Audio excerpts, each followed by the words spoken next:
We have Bruce live in the locker room in Tallahassee celebrating on the field with the Florida State.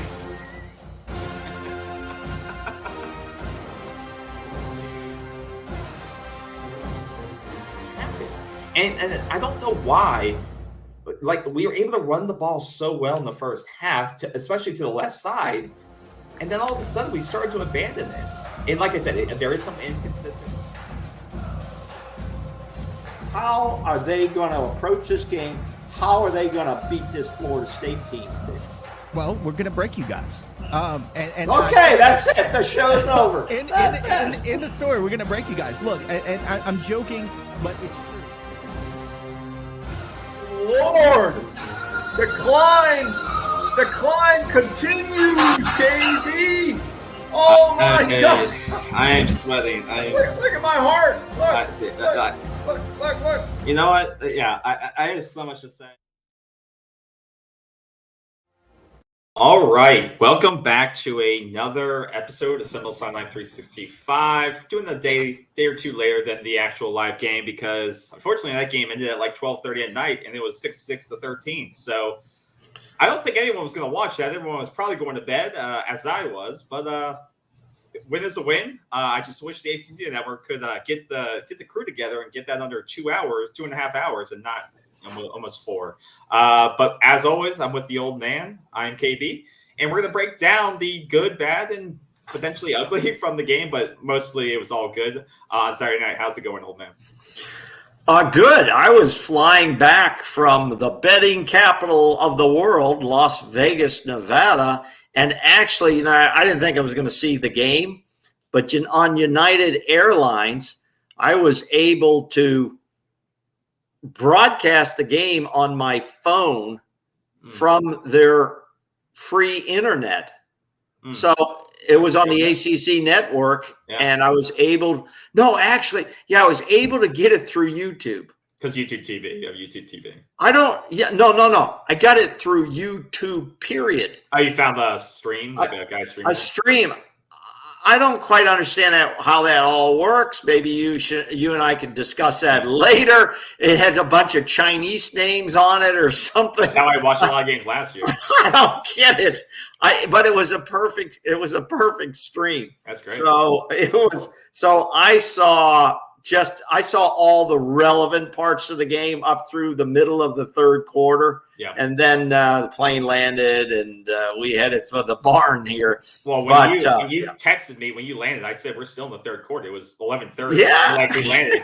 And I'm like, well, there's still 9 minutes left in the third quarter. Don't worry. You're not missing much. But it was ridiculous. Like you thought you weren't even going to be, you might miss the entire game, but it was still the third quarter when you guys were deboarded. It was crazy because, I don't know how coaches now don't think they have enough timeouts in games. Oh my God. Well, you get like a 4-minute timeout anytime there's a change of possession or commercial. Now, because the new clock rules, now some people are like, oh, the game's shorter and they get fewer possessions, but like you said, I mean, that's a whole nother topic. Yeah, but you get a hell of a lot more timeouts. Yeah, TV timeouts especially. But yeah, we're gonna break down tonight the good, the bad, and everything in between here. So let us know in the comments how would you grade Florida State's performance in this game overall? Once again, it was 6-13. That's a dominant win against a team that's supposed to compete in the Sun Belt, and the Sun Belt took UNC to the brink, and App State took UNC to overtime and almost knocked them off. And JMU beat UVA. And that's a win for the Sun Belt right there. So it's definitely not a knock on the conference. They're tough and they get these upsets, but Florida State puts a lot of points up like they should have. But let us know in the comments, how do you grade Florida State's overall performance? And that's where I want to start. I was tweeting last night. I was live tweeting the game, and I thought we came out very slow. And I think that's a process that there was going to be a hangover from the LSU game. You're coming off a shorter week. You play Sunday. They may have gotten Monday. I think they were back on practice Monday or early Tuesday. But it is a shorter week than usual. That plays a little bit into it. But it is, you go from playing the number 5 team in the country to Southern Miss. And I think it's hard to get guys as amped up to go into a matchup. And the good thing was it was at night. It was at home. It was a packed crowd. I think it was 95% sold out, which was great. It was like 72,000, I think. Yeah, it was packed, which was great. But it is a little bit of a step down when you go from LSU to Southern Miss. So I get there was some layoff there. There was going to be some drop off in some of the play. But two things that stood out to me, especially in the first half, I think this is consistent for everybody across the board, was the play of Johnny Wilson. That is something that needs to be, he's got to step up before we hit SEC play. And that starts next week, right? All the media going into this year is that, he's coming back. This is a guy that could be a first-round draft pick. And, all the media sites and stuff like that, Florida State sites especially, said this is a first-round type guy. And so far this year, I think he's got 7 combined drops in the last 2 games, 5 of them in the last game, I believe. Not good. Against Southern Miss. No, he had 3. I think he only had 3, but a total of 5 for the 2 games. He didn't have 5 drops. Yes, he had 4. He had minimum 4 because I counted. I was tweeting that's number 4. Are you sure? He had at least 4 last night. But I don't want to blame the kid. He had a tough night. He had a very, very tough night. He didn't have 1 catch. He didn't register a catch last night. Yep. And I believe he had 4 to 5 drops. He had a really rough game. Now, this goes in lockstep too. I don't think Jordan Travis had a great game either. He consistently on a lot of those deep balls, and that reflected in his yardage. I mean, he didn't play a lot. He was out in early in the third. He was 15 to 29 for 175 and 2 touchdowns. I mean, that completing percentage is close to 50%, right? That's a tick over 50%. It's like 56% or something like that, which isn't horrible, but you're going against USM. And the way he played against LSU, he was underthrowing guys deep. I think that was the thing I saw. A lot. Keon Coleman got underthrown once or twice on a deep route. I think he underthrew Destin Hill once. He may have done it to Johnny as well.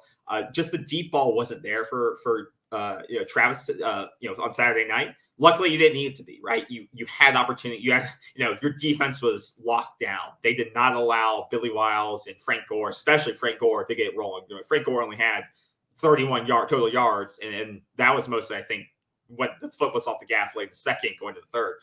He only averaged 2.8 yards per carry, and that guy was frustrated on the sidelines if you saw any of that game.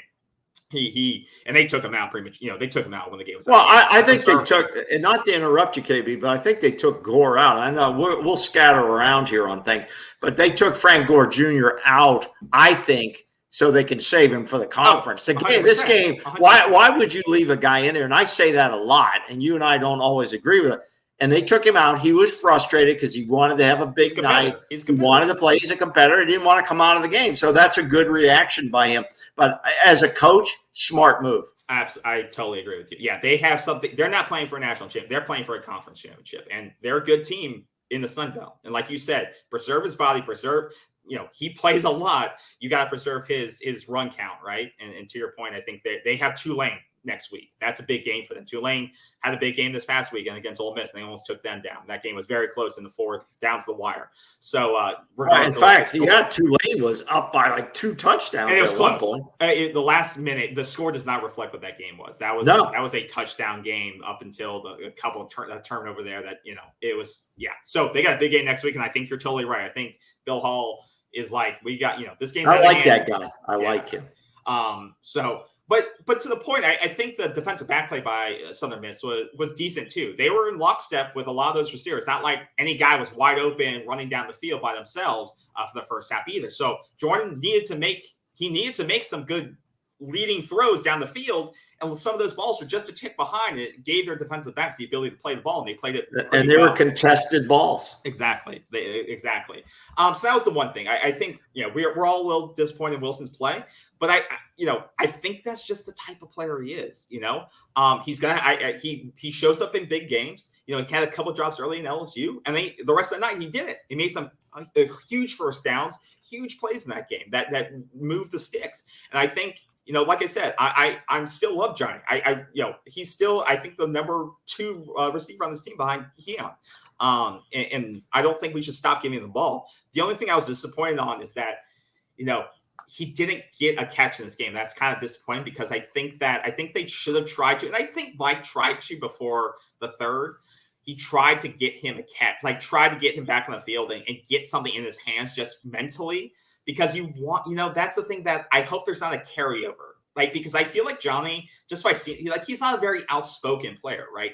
I think he's a very, internally emotional player, right? I hope something like that. And I think a lot of this catching is a mental thing. I think it's very a big, because he has all the ability in the world. I think it's mostly mental. And I hope that something like this doesn't carry over to the next game. With him just not, getting, and I think next week they will force feed him the ball. I against BC, I think they will force feed him the ball to get him back in rhythm, because he's a great player, and great players are going to bounce back, and I think he'll be in the game plan a lot next week. While we're on him, we'll finish up on Johnny Wilson. Most fans may not understand that he has a sort of history of inconsistent hands. Okay. And some of that inconsistent hands is on some of the more simple throws that are directly at him versus the circus catches. He has a little bit of a reputation now of making the circus catch and not making the simple third down, get the first down catch that's right in the breadbasket or right straight at him. And when we say dropped passes, we're talking those are ones that a guy should catch. Okay, that at this level. Yeah. So, I think KB you're right to say, is this just a talent issue with the hands, that he just has inconsistent hands? I mean, that's possible. That's why guys play defensive back and not play wide receiver. But Travis Hunter, a guy at Colorado, can play both sides because his hands are that damn good. Now, on Johnny, if it's inconsistent hands and it's not, that's probably a better thing than psychological, like a golfer who can't make putts anymore, or a kicker. Roberto Aguayo is a classic example, drafted number 1 by the Tampa Bay Buccaneers, stuck for 2 years, couldn't get it through the upright because it got so psychological. I think you're being a smart coach by saying, in the Boston College game, which is not going to be a contested game, it should not be a contested game, that Johnny Wilson, they're going to try to get him 4 or 5 catches. And they can be simple throws. Just put it in. They don't have to be contested, to get him in this, back in the rhythm, because he is the number 2 receiver. He used to be number 1. Keon Coleman is now the number 1 receiver on this team, and rightfully earned. Now, he had 3 catches. He had less than 50 yards. Okay. And he had 1 touchdown, I believe. And 1 touchdown. So the number 1 and number 2 receivers did not have a big night in what I thought would be a stat building night for guys, right? For Jared Verse, for the 2 top receivers, for Travis. I thought it would be a big stat night for these guys. And the score is huge, but the stat nights for the top guys on this team weren't there. I think, like you said, I think early they had chances on some of those deep balls to like you said, light up on through the passing game. And I think Jordan he missed some of those throws. I think they were behind. And if we look back on those replays, guys had to come back to the ball, and defensive backs were there. And I think that's where they could have put up some points on the board in the passing game, like you said. And then towards the end, by the second half, I think a lot of these guys were coming out. But what I did like to see out of the passing game is guys like Darian Williamson getting involved. He made a great catch early. First touchdown. Great to see that guy bounce back. He's had a lot of injuries the last couple of years, has potential. It was great to see him involved, locked in, make a great catch. Same with Deuce Spann. He only had 1 catch, but it was a great two-handed high ball. Great potential there. He made a great catch there. He also then showed his speed on showcased his speed on another play. It was great. So I think those 2 guys really stood out in terms of, like, it shows the depth of the weapons you had. You saw Winston Wright get involved this game, 3 catches. You saw what he could do. So, like you said, you may have not seen the guys get like statting their pass in terms of like you said, Johnny or Keon. But Keon also had, the play that's been on ESPN all day is the hurdle of, he had a couple hurdles. Yeah, he got knocked out of bounds and, could have been a late hit. Then he basically says, don't sub me out. I want the ball. And then a play or two later, he gets the ball, hurdles the guy, and almost scores a touchdown. Like he's unbelievable. He's probably one of the best receivers we've had in the last. And he's now got the total confidence, and he does have the elite hands. He does have the elite hands.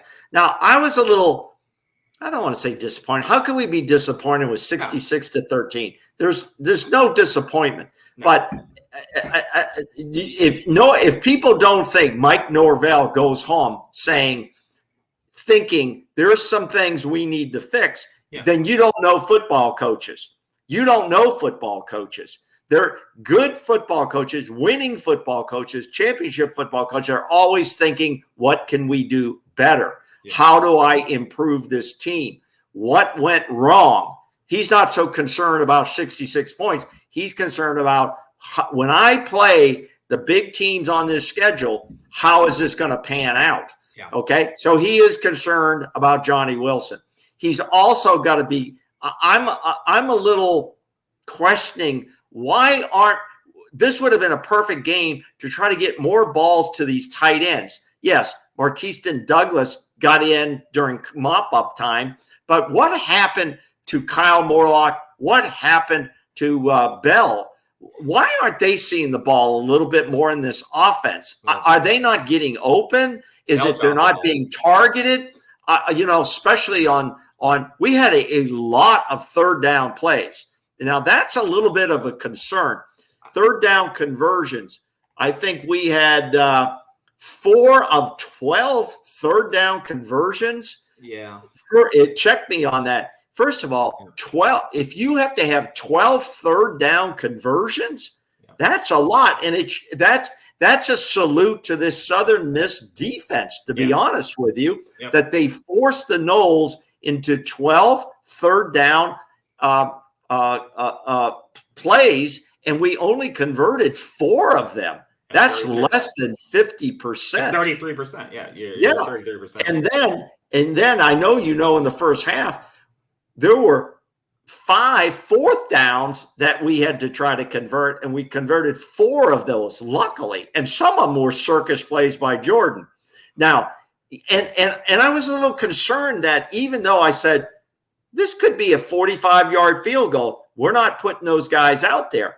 What a good time to put one of your field goal kickers out there to see if he can make 45, 47. Are we saying to other teams we won't put field goal kickers out there to the 45-yard line or the 40-yard line? Are we saying that? So those were my thoughts. Yeah, I think those are good thoughts. I think to your point, especially they did force a lot of third downs in the first quarter, in the first and second quarter in the first half. And to your point, we had to go for on the fourth a lot.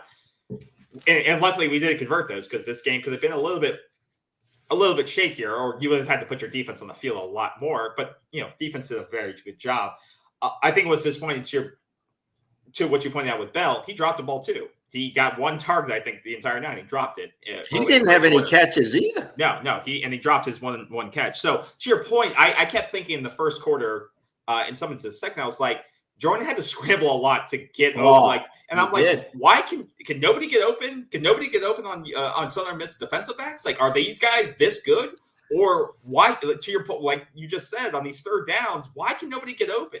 Is it, I didn't get it, because I know we have all these weapons. Is it play calling? Was it a mixture of both? Guys, I think the offensive line did not have a super great night. Okay, that's my opinion. I didn't see Travis comfortable back there. I saw his feet jumping around a lot. Okay, I didn't feel he was comfortable in the pocket most of the first half, and he had to make some plays, and he had to scramble out, and then they started rolling him out almost like you do when you have too much pressure. What happened to him just dropping back into the pocket, standing in the pocket, and delivering the football? That's a salute to the Southern Miss defense. I don't care what the score is. He just didn't look comfortable during that game. He didn't look comfortable to me. And I think he ran him like 4 or 5 times, like as I'm like, why are you running? Why are you running him against Southern Miss? Like nothing good can happen. Like doing intentional runs against Southern Miss with your quarterback. Like, well, I think he had to. I don't think it was deliberate. No, they did call. I hate those calls. It makes no sense. I don't hate them. I just hate them against Southern Miss. Like, makes no sense. Using these volley shots against Southern Miss. And to your point, though, Byers got beat on the edge a couple of times. Like they said, I think the O-line, we had 2 guys out. 2 guys were out on the offensive line. They had to shuffle some guys. But last week, they were healthy, I believe, and they shuffled them. They had to shuffle the line last week, too, because fits were happening. So, the offensive line, they came around a little bit towards the second half. But once again, like it was a blowout by then. But that's the thing. It's hard to get mad because we were up, the score was, we were up by 31 at halftime, right? Or close to 28 points at halftime. So it's like you can't get mad because the points were there. It's more critiques, like what things stand out, and maybe that score should have been 40 points at halftime because of how explosive the offense should be. But once again, it's hard to criticize because the score was 6-13. And kudos to the offensive line because it did, as the game went along, you were able to lean on your running game. Like you could take Travis out and you ran the ball for 300 yards. And that's the thing that I wanted to be able to come to this game and say, by halftime, I'm going to be able to lean on this running back room and say, we don't have to pass anymore. We can preserve the bodies on the receiving side. We can take Travis out and we can just lean on the running game. I thought the runs were a little bit hard to come by in the first half. There were some big plays here and there, but towards the second half, it finally opened up. Things got more comfortable, and you can see by the numbers and how many people, running backs and quarterbacks, were able to run the ball. I think all 5 running backs or 4 or 5 running backs touched the ball and got multiple carries, that you're able to run on that lean on that running back room, and we're able to close out the game. You know what, though, on the running back thing, I'm still not convinced this running game is going after 2 games. I'm still not convinced, because if Trey Benson, who had 9 carries for 79 yards, if he doesn't have those big chunk runs, he's not close to that number. Where is that 4-5 yards banging in there? You know what I mean? I don't know about you. I'm just not as confident that the run game is there yet against these 2 opponents.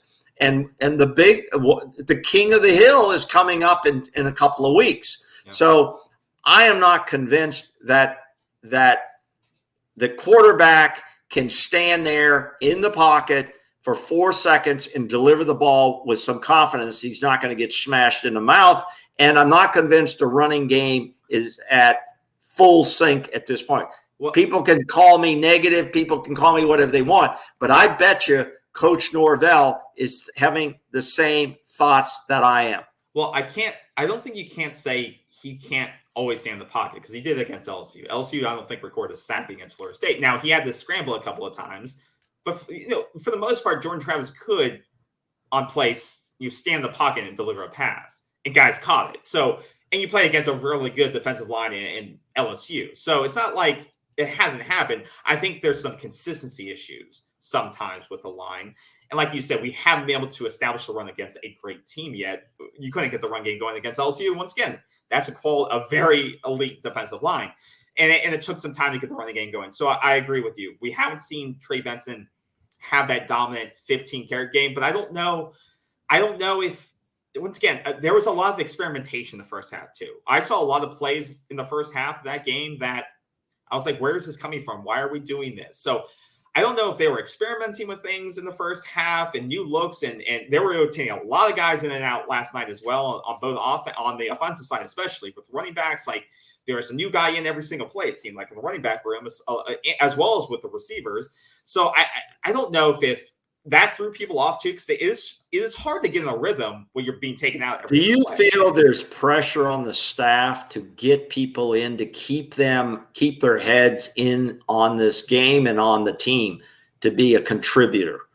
Well, I think there probably is a little bit of that. Especially in games like this, especially a game against Boston College, because they know the rotation is going to shrink a lot when you play Clemson, when you play Miami, when you play some of the tougher teams on the schedule. Okay. And we'll talk about Miami later. We'll talk about Florida later. But, I think they were this week and next week, they're going to try to get guys in the game. because nobody likes sitting on the sideline, working your ass off all fall camp, all week, and then just sitting and doing nothing. Because you're gonna lose guys. There will be guys who are jumping in the portal at the end of the season. We don't need to get into that now. But, they're trying to get guys in under certain search situations. And it's going to cut down where the ball goes to people. Yeah. If you look at your number one wide receiver, number two wide receiver, between them in this against Southern Miss, they had 3 receptions. Well, and look at the snap counts too. So that's where it gets. The snap counts are very interesting. I've looked at them. They're very interesting. Look at the snap count on Coleman. Of course, no surprise there. But look at Destin Hill, 26 snaps. He's in there. He hasn't been on campus that long, and Coleman neither. Both two guys not in the program very long, have been on the campus least amount of time, have the highest snap counts of wide receiver. Johnny Wilson, less than half the amount of Keon Coleman. That tells you a lot. The question is, why, did they pull Wilson because you think he was not catching the ball? What do you think, KB? So that's where I think there was a back and forth going on Twitter. People were like, you can't pull this guy because that's the wrong thing to do. You can't bench a guy because that'll blow his confidence, blah, blah, blah. And I get that. I'm like, and that's why I was like, I think they were trying to get him the ball and get him back going. But at the same time, I don't think you're benching him. His performance is putting him on the bench. Like that, it sends a bad message if you don't take a guy out when he drops the ball 4 straight times, because a guy behind him saying, when do I get a shot? What do I have to do? What do I have to do? Yeah. Right. How many times does that guy have to mess up before I get a chance? It's a real borderline gray area, because everybody, and we all love Johnny Wilson, is we don't want him to lose confidence. But how do you say to the guy behind him who's starting to come on, a Darren Williamson, a Destin Hill, a Hakeem Williams, how do you tell those guys it's your time, it's your shot? So it's a tricky situation for the coaching staff, and they're going to have to play it out. We hope Johnny Wilson comes back and he maximizes catches.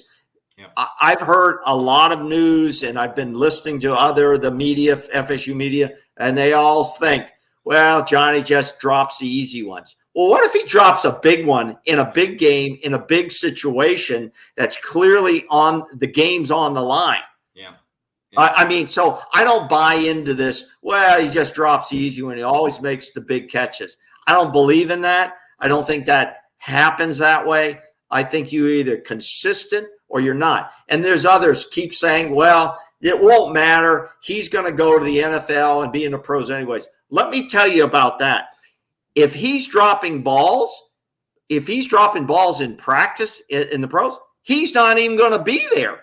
You don't think they'll cut him? His stock has dropped significantly in these first 2 games. That's just reality. And we all love Johnny Wilson, and we all want the best for him. But that's reality. It's reality. But, for this team to be really great, we need him to become the player, an elite player. We need that threat. So he's still a threat. He's still a threat. Absolutely. We want him to be great, because this team will go, I think, as high as he can go, because he is the number 2 receiver. And last year when he was great, he carried this team very far. So if he can get back around and mentally lock back in, which I definitely think is possible, this team can be very great. But if this becomes a consistent thing, which I don't think it will, but we need him to be great, because he can be a great receiver. Because with all these receivers we have now, he's only going to get targeted so many times. A lot of times he's being sent out there as a decoy, and that's cool. I get that. But how to get him back in, and then we're going to wrap this up on Wilson, is how do you work as a coach to get him back in? Is it the short and intermediate throws? Those, you don't send the guy long to make a contested catch. That's tough to do, and he'll catch some of those. But to get him back in, to show his hands, to get him into his hands, do the short and intermediate throws so he can take the ball and then run a little bit to get his confidence that he can catch the football. I mean, That's 11 all. people caught the football last night. So, I mean, there's a lot of people that can catch balls, and a lot of people want to catch balls for this team. So, And Keon Coleman wants his touches, and you need his touches. Well, you need him to touch the ball. The guy makes plays. So that's why I think he was on the field so much. Because one, I think he wants to be on the field. Like, he's calling people, like, subs off, like, I want to be in the game. But two, he's a playmaker. You need him to touch the ball. It'll be very interesting in the next game against Boston College coming up to see how this plays out. Yeah. But to your point, too, I think it is interesting because Jaheim Bell and Kyle Morlock had the most amount of snaps from the tight end room, and between them, they only had one catch. I don't get that. I just don't understand why they're not being targeted more. Okay, Bell dropped a couple of balls. Fine. We'll give him a shot. But I don't understand why they're not using the tight end more as a threat that has to be looked at by the defense. Once again, it's hard to see. I don't know if it's not getting open. I don't know. I mean, Kyle had a great catch towards the goal line. He had a good play there, but yeah, I don't know. It's hard to see because the angle. You don't know if they're not getting open. They're not saying schemed up. I don't know what it is. But I don't see them right now as being a severe threat to the defense. So. I mean, I wouldn't say that. I wouldn't say they're not a threat because Jaheim Bell's a playmaker. We saw it against LSU. We know what he can do, but I don't know if he's being schemed up for it at this point. Well, I wish I'd go back and look at some tape of how Gronkowski played for the Patriots or for Tampa Bay. And he was kind of he was a big guy like Morlock. He was he's bigger than Bell, but he was kind of a lumbering guy that would get downfield. And Brady got the ball to him, and he was unbelievable down in the red zones. I mean, he was just a beast. Yeah. And if you look at how they utilized him, I don't know. I think it might be helpful. Yeah, well, and I think once again, too, I think Florida State was trying some different things, and they were playing a little bit offensively different than I don't know. And I think this was consensus. Florida State looked a little bit different on offense in the first half, or at least in the first quarter, that they were. I don't know what they were doing. Some of that may be. Some of it, KB, could be they're throwing out all these different looks for Clemson to have to scout and take a look at. Yeah. And take a look at everything from Deuce Spann throwing a ball to Deuce Spann catching a ball to all of these different looks in players to really stress that Clemson defense. Everything is leading towards Clemson. I mean, we're gonna go in there undefeated. There's no doubt. I mean, you did a damn onside kick in the first half. Yeah, of course. There was some. They're stressing the next defense for Boston College, and most especially for Clemson. You're going to have to guard everything. Yeah. So, but then let's talk about the defense. We've talked about the offense, and obviously offense put up points. So, and it was great. Like, just to close on that, we saw a lot of good things on offense, a lot of great players touching the ball. And I think that's a big thing. Hakeem Williams, just on that, you saw biggest thing from him is his pass blocking is looking very, very good for a freshman. Unbelievable. Yeah. And then Winston Wright with a couple of, I think the kick returns, which was great to see.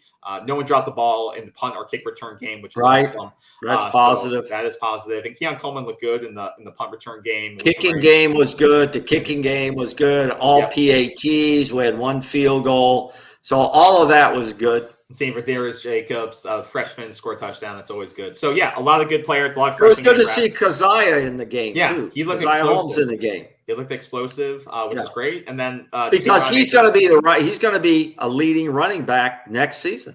If he stays around. Absolutely. If he stays on the team. All the running backs look good. All the running backs looked good last night.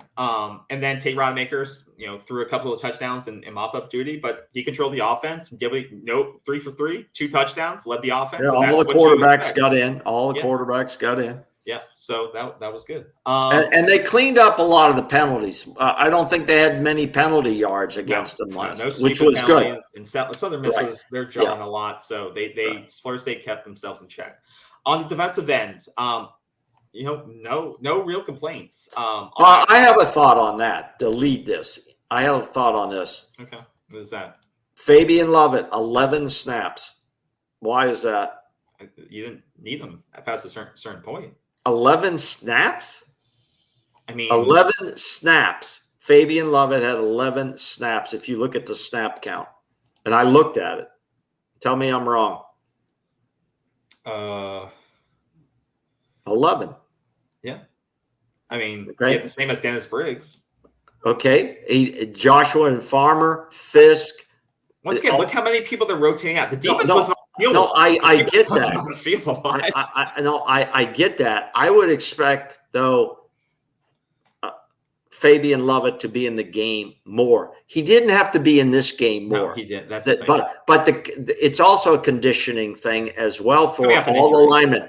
I love this line now. Yeah. I love this line more than I've loved it before. I was concerned about it, but now the rotation I really love by Odell.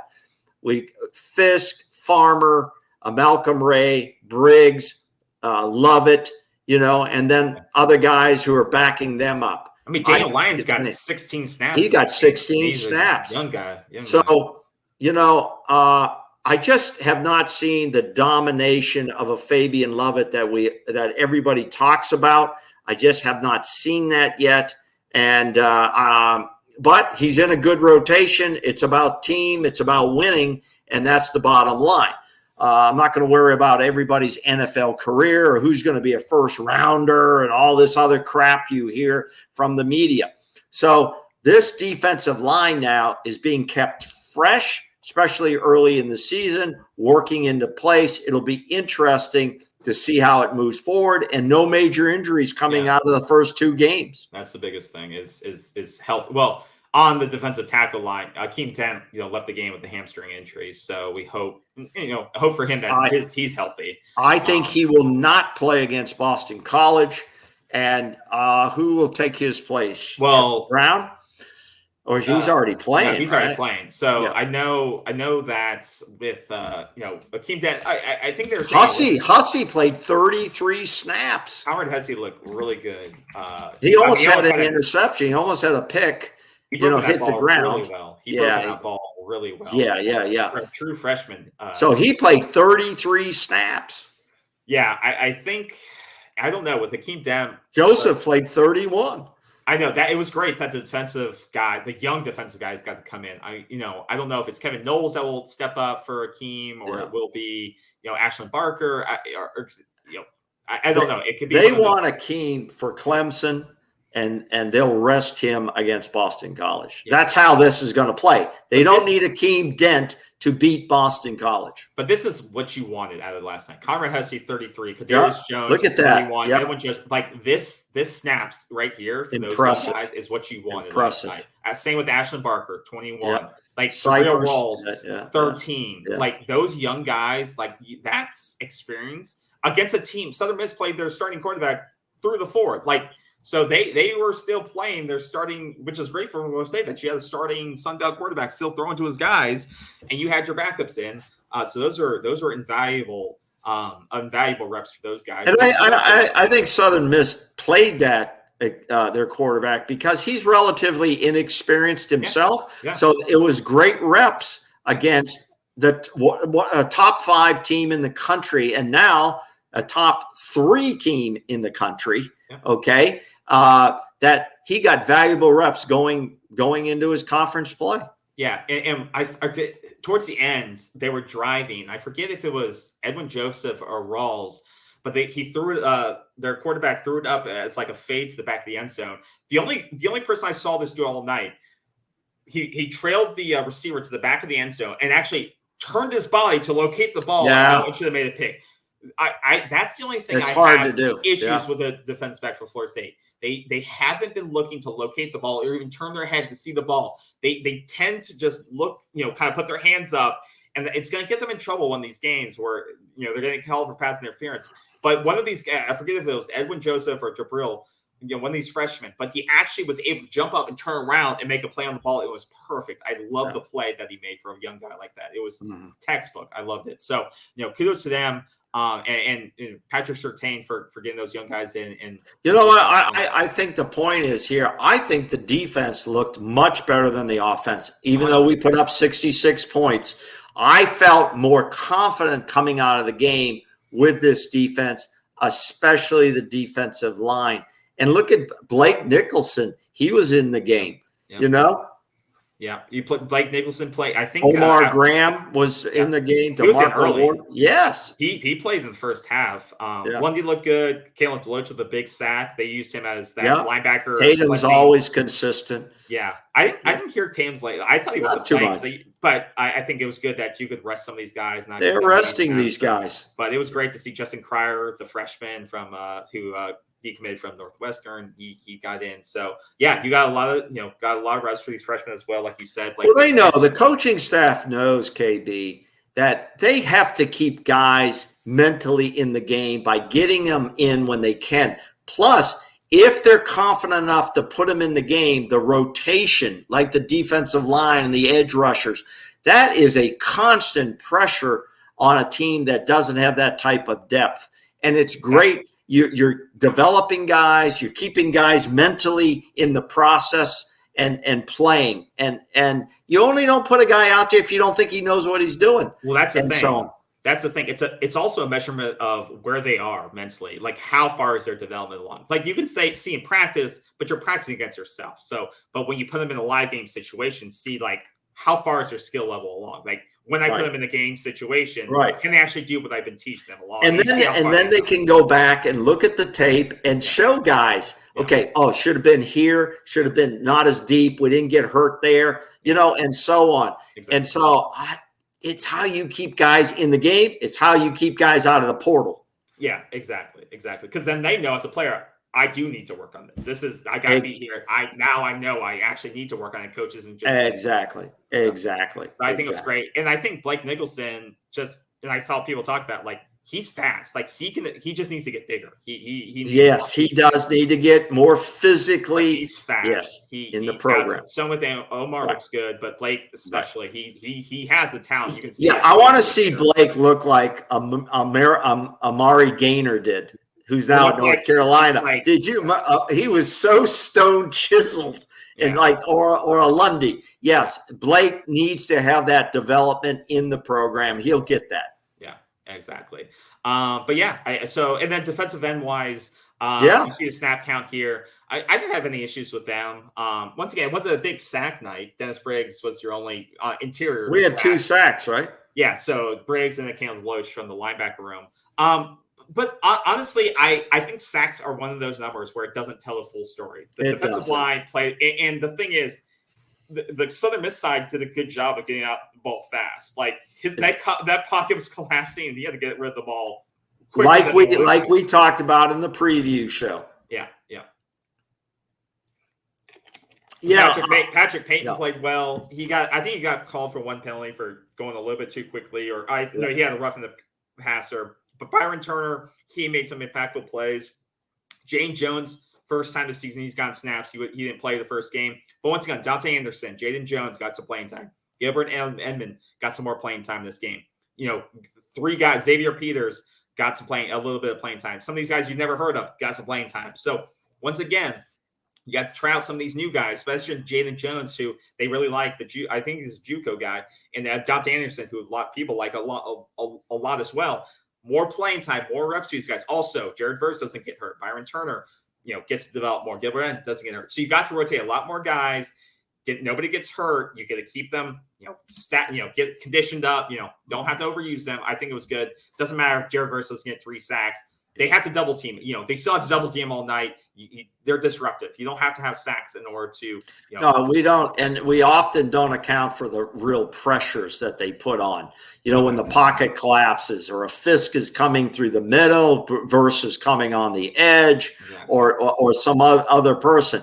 Exactly. The sack is the big home run play that everybody sees on TV, but it's those pressures when the guy barely gets the ball off. Or he has to make a quick decision that can, so all these guys, I really like that rotation on the edge and the defensive line. Exactly. I think they're really just looking for, like, you have Verse, you have Patrick Payton. Who's going to be the 3rd or 4th guy? Is it going to be Byron? Is it going to be Dante? Who's going to be that? And you don't think, they're having a competition on those edge rushers. And it's fun for those guys. Who's going to get there? Absolutely. And this is a great game for them to showcase who is. And Boston College will be another great game for a lot of guys to play in a lot of individual competitions. Absolutely. And then looking at the line quickly, so you had some, obviously offense was out there a lot. So high reps are the main four guys: Casey Roddick, Darius, Jeremiah, and Bless, which I don't think is too unexpected with the injuries, especially. But good thing is a lot of freshmen got Jalen Early. He had some good reps in there. Julian Armella, young guy again. Bryson, young guy. Thomas Schrader. Keandre, he's in that more rotational role. He went in early. Yeah, he's not getting as much playing time, but he's still in that backup rotational role. But once again, look how many Andre Otto, he just came in, I believe, in the summer. He got 5 snaps. So look how many offensive linemen got rotated in during David Stickle. Like, he doesn't even have a profile. You can even pull him up on 24/7. So like he got 18 snaps. So look how deep this room is that you're able to play these guys. Once again, I don't think it was their best offensive line game. But you have a deep room and you've got a lot of guys in to be able to play tonight especially with two starters out. So great to see and you got some young guys, some playing time against a starting defensive line that's going to probably make a bowl game this year. So I think it was worth it. So any comments there? No, I'm a little unsettled in my confidence on the offensive line. I feel better confidence with the defensive line than I do on the offensive line. Yeah. I just don't feel that Jordan Travis can just stand there. I'm glad Jordan Travis has mobility and excellent mobility, because if he didn't, if he had the Tom Brady mobility, I think it could be a little bit different because he can run out of trouble. I'm just not as confident with our front 5 at this point. I think Atkins is still trying to find the right 5. I still do kind of think that, but we'll see. And then you see the running back snaps. I just think it's interesting. Trey had 23 snaps, very distributed across the board. 6 different guys with snaps, including the walk-on, Dimitri, but Rodney, CJ, Lawrence. That was good. All over the board. It's great for the team morale.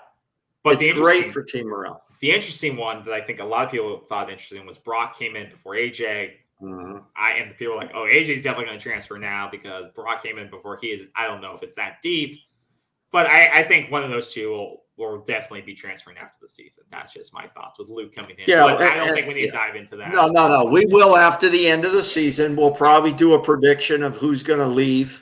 But it'll be too. There will be guys leaving. Yeah, there will be. It's just the nature of the beast now. It's the nature of the beast. And that's a good nature to have. yeah, absolutely. So, that basically wraps up. Was there anything on the game itself anything else that you? No. We're very happy. A win is a win, and the more important thing is, what did we learn from that? The coaching staff always looks at that. They'll celebrate for 15 minutes, and then they're going to go back and they're going to say, how do we get better? Yeah. What do we need to clean up? Yeah. And that's always the way a coaching staff is. It's what mistakes were made and what can we do better and where are we? And obviously the Johnny Wilson thing is the big newsmaker of all. I think Jordan Travis, I thought and I put out a tweet on, I thought Jordan was a little down at the end of the game when he was leaving the field, for a victory, which was, they pretty much knew they were going to get. I thought he was down a little bit, maybe because, and there were a couple times I saw him on the sideline just walking after a couple drops of guys, including Johnny Wilson's, that I thought he was a little dejected by what was happening. And my advice would be, you can't do that.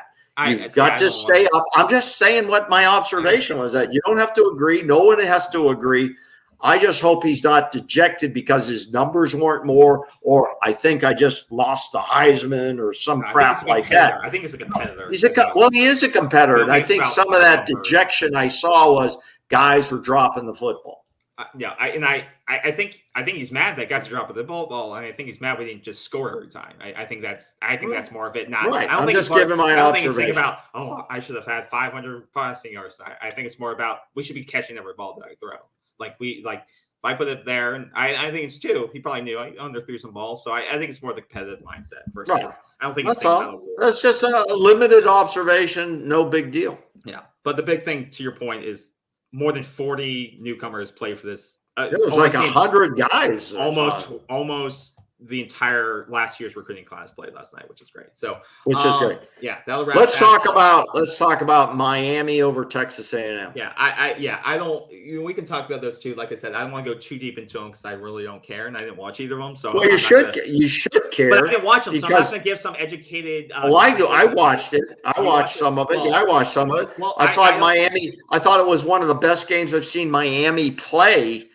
And the only reason we're talking about it, they're a future opponent. I thought it was one of the best games I've seen them play in a couple of years, to be honest. Now, the question is Texas A&M, they're done? They're not that good? Or Texas A&M is just crap, But the thing that stuck out for me is the quarterback, the Miami quarterback. What's his name again? Yeah. Van Dyke? Yeah, Van Dyke. You and I have talked about him before. Van Dyke's had a couple of decent games now. He put up big numbers against Texas A&M, and Miami really was in charge of pretty much the entire game, no matter what Jimbo Fisher said in the press conference. I thought they played well. You know what struck me, though, as a pretty damn good college football game? When the camera went around the stadium, there wasn't many people there. They don't have fans. I don't know what the attendance was, but it was not good. Not high. I was shocked. 48,000, they said. Wow, that's really not good. And I can see why players might say, I don't want to play here because of that. But Miami is now 2-0. They've had 2 home games. They're going to have to, they're going to start cranking it up. It'll be interesting to see how they go at this point, because right now they're gaining confidence in being able to beat people. And they just beat an SEC team. The SEC has taken a beating in the last 2 weeks. They really have. So I thought that was an interesting game. Your thoughts? Yeah, like I said, I saw the highlights. I didn't get to watch it. But I think it's a better Miami team than last year. I mean, they beat a 5-7 Texas A&M team. I think we know what Jimbo Fisher is. He doesn't develop talent. He got lucky with Florida State in 2013. He's not a great coach.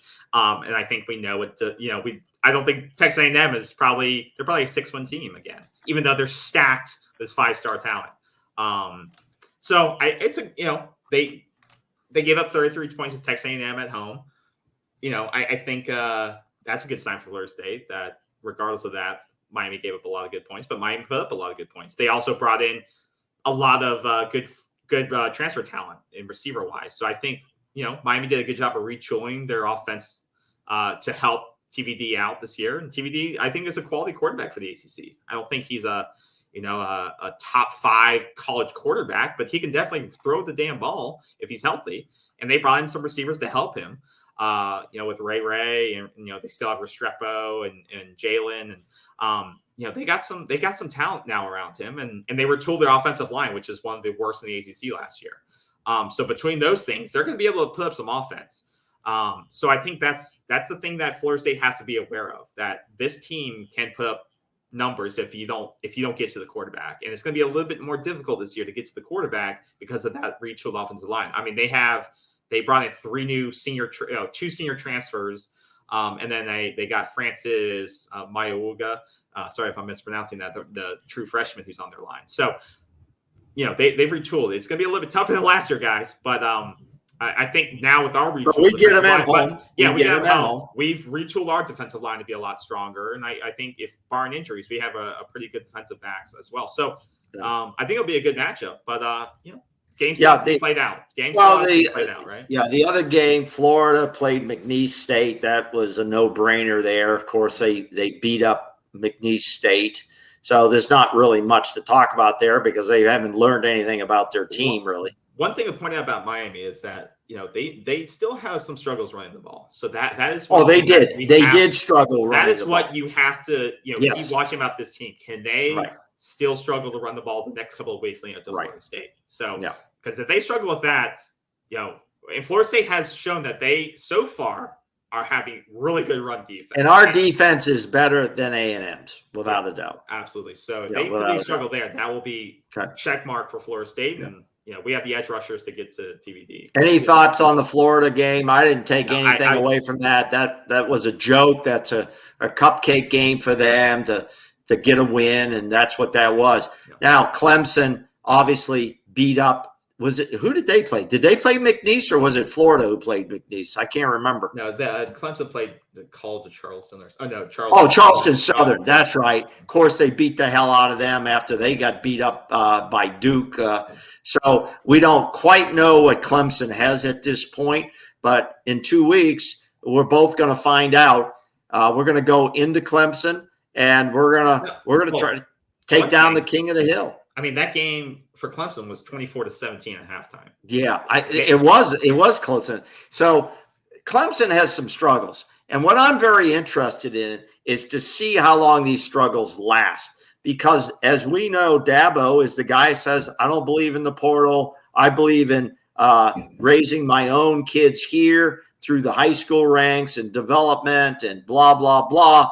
But every other coach in the country seems not to have that belief. So he's in slight odds in his approach, and I think it's the bad approach, because when you have veteran players like a Keon Coleman, already been in a program a couple of seasons, right, who has developed through college coaching and physical strength building and the whole 9 yards, there's no way a high school kid, unless he's an elite, like a Travis Hunter or something, is going to be better than a Keon Coleman or some other kid like this. It's not possible. Who's experienced college snaps. It's just not. And so I am very interested in tracking how this Dabo experiment works, because he's more in the experimental phase than the other coaches. We'll have 2 weeks to prove where we are. And I'm telling you, I will be on pins and needles, because it's King of the Hill time in Clemson, South Carolina. And we have to go in there fully equipped, fully focused, and take down the King. Yeah, 100%. 100%. Well, that'll do it, guys. So let us know, how would you grade Florida State's performance this past Saturday against the Golden Eagles of Southern Miss? Let us know, A, B, C, or D, or A+, A-, whatever you guys think. We will go into Boston College at noon on Saturday. See how we do. Once again, that should be a overmatched game, but you never know what happens. So, we'll do a little post-game show after that. We'll let you guys know. And, we will see you, unless there's breaking news this week, we'll see you on Saturday. Take care, everyone. Have a great week. And we'll see you soon. See you guys. Go Noles.